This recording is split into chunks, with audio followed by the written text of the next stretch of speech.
যুক্তরাষ্ট্র ও ইসরায়েলের যৌথ সামরিক অভিযানের জবাবে ইসরায়েলের পাশাপাশি মধ্যপ্রাচ্যের ৫টি দেশে অবস্থিত মার্কিন ও মিত্রবাহিনীর ঘাঁটিগুলোতে ব্যাপক ক্ষেপণাস্ত্র ও ড্রোন হামলা চালিয়েছে ইরান।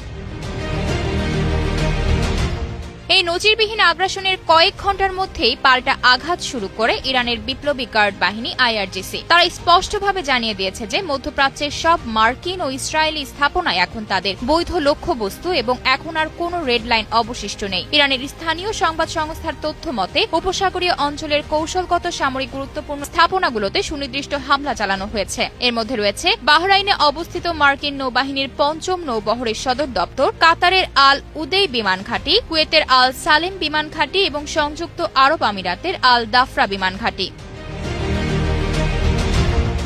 হামলার পর বাহরাইনের জাফায়ের এলাকায় অবস্থিত মার্কিন নৌঘাঁটিতে বিকট বিস্ফোরণ ও ধোঁয়ার কুণ্ডলী দেখা গেছে। এছাড়া সংযুক্ত আরব আমিরাতের রাজধানী আবুধাবিতে অন্তত একজন নিহত হওয়ার খবরও পাওয়া গেছে। কাতার ও কুয়েতেও দফায় দফায় বিস্ফোরণের শব্দ ও সতর্ক সাইরেন বাজছে। কাতার ও আমিরাত তাদের প্রতিরক্ষা ব্যবস্থার মাধ্যমে কিছু ক্ষেপণাস্ত্র প্রতিহত করার দাবি করলেও পরিস্থিতির ভয়াবহতায় কাতার, কুয়েত এবং সংযুক্ত আরব আমিরাত তাদের আকাশসীমা পুরোপুরি বন্ধ করে দিয়েছে। সৌদি আরবের রিয়াদেও শক্তিশালী বিস্ফোরণের খবর পাওয়া গেছে। এই পাল্টাপাল্টি হামলার ফলে পুরো মধ্যপ্রাচ্য এখন এক অনিয়ন্ত্রিত ও ভয়াবহ যুদ্ধের দ্বারপ্রান্তে দাঁড়িয়ে আছে, যা বিশ্বজুড়ে চরম উদ্বেগের সৃষ্টি করেছে।